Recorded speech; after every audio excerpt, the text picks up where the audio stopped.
So to come to an understanding of what a zero exponent or a negative exponent means, it's best to start by looking at some positive exponents that we can make sense of.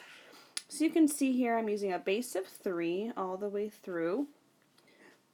And I'm starting with 3 to the 4th power, and then working my way down and decreasing the exponent by 1. So we're going to look at 3 to the 4th power, 3 to the 3rd, 3 to the 2nd, and keep reducing that exponent by 1, and we're going to see what happens.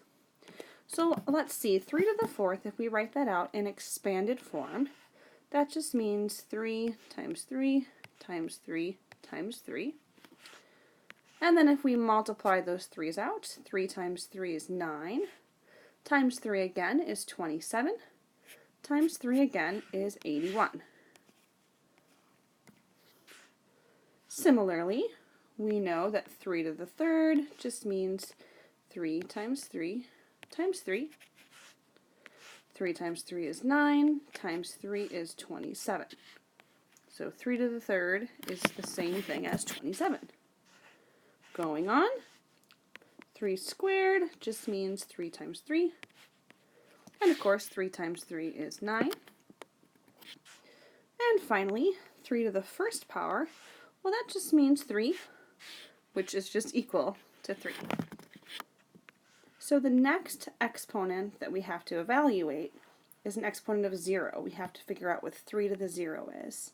And the way we can figure that out is actually to look at the pattern that we see over here, where we have our answers written in standard form. And if we look here, to get from 81 to 27, we'd have to divide by 3. Similarly, to get from 27 to 9, we divide by 3. And to get from 9 down to 3, we divide by 3. And this makes sense because as we decrease the exponent on the 3, we're multiplying by 1 less 3 every time. And that's the same thing as just dividing by 3 repeatedly. So we'll continue that pattern now. And if I do 3 divided by 3, I get 1. So what that is suggesting is that 3 to the 0 power is actually equal to 1. And that's true. That's what mathematicians have defined the 0 power to mean. Any number raised to the 0 power is equal to 1. And even if our base was a variable, like x to the 0 power or y to the 0 power, that would still be equal to 1.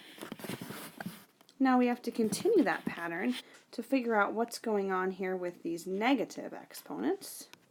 So continuing the pattern, if we do 1 divided by 3, that's the same thing as 1/3, 1 divided by 3. So 3 to the negative 1 is equal to 1/3. Let's try this again. If we do 1/3 divided by 3, we get 1/9. So according to this pattern, 3 to the negative 2 is actually equal to 1/9.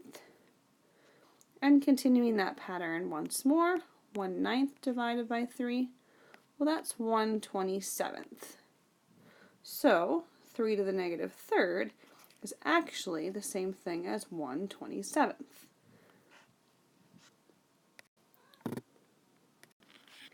So what we can see is that negative exponents, what they really do is they actually produce fractions. Negative exponents mean fractions, or you could think of it as negative exponents mean division.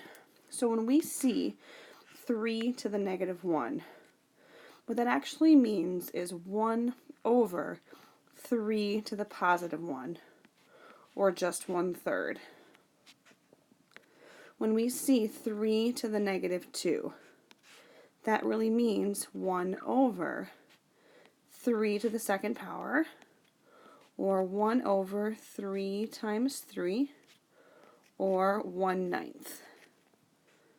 And finally, when we see 3 to the negative 3rd, that means 1 over 3 to the third, or 1 over 3 times 3 times 3, or 1/27th.